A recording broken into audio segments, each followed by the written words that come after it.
سب کچھ چلا جائے، بس ماں باپ نہیں جانے چاہیے، آمین۔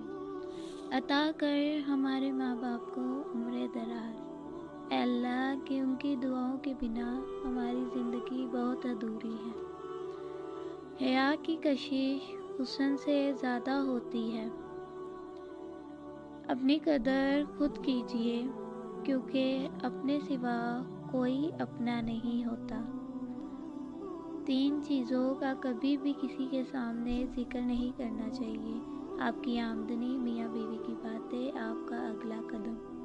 حضرت علی رضی اللہ عنہ نے فرمایا، ہمیشہ زندگی میں ایسے لوگوں کو پسند کرو جن کا دل چہرے سے زیادہ خوبصورت ہو۔ اس سے پہلے کہ مٹی کا بدن خاک بنے، باوضو ہو کے مسلح پہ جوانی رکھ دو۔ وہ راستے پہلے ہی بنا دیتا ہے، لیکن عطا صرف بہترین وقت پر کرتا ہے۔ اور سکون پتہ ہے کیا ہے؟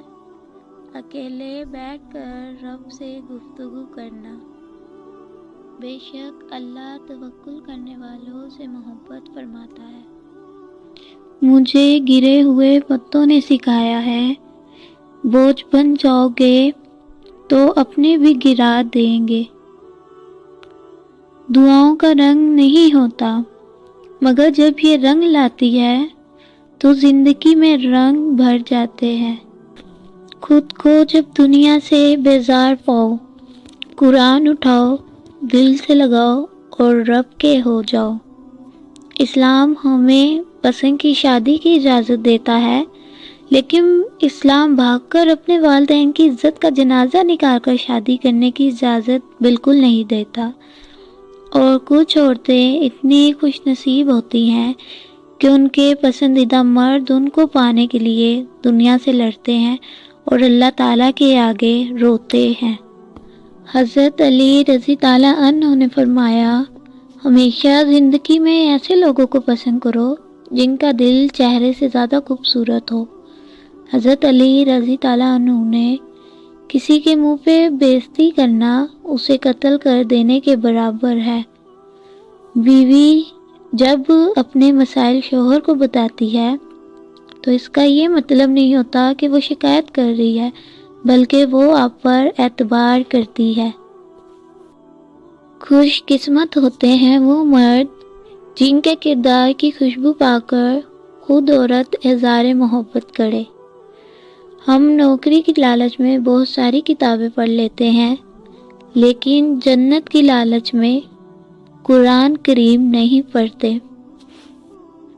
کسی نے پوچھا برکت کس میں ہے؟ اللہ کے نبی صلی اللہ علیہ وسلم نے فرمایا، نکاح میں۔ ان قریب تمہارا رب تمہیں اتنا دے گا کہ تم راضی ہو جاؤ گے۔ رسول اللہ صلی اللہ علیہ وسلم نے فرمایا، جس نے بیٹیوں کی وجہ سے خود کو معمولی سی بھی تکلیف میں ڈالا تو بیٹیاں اس کے لیے دوزخ سے بچاؤ کی آر بن جائے گی۔ عرش والے سے رابطہ مضبوط ہو تو فرش والے کچھ نہیں بگاڑ سکتے۔ تہجد میں جاگنے والے کو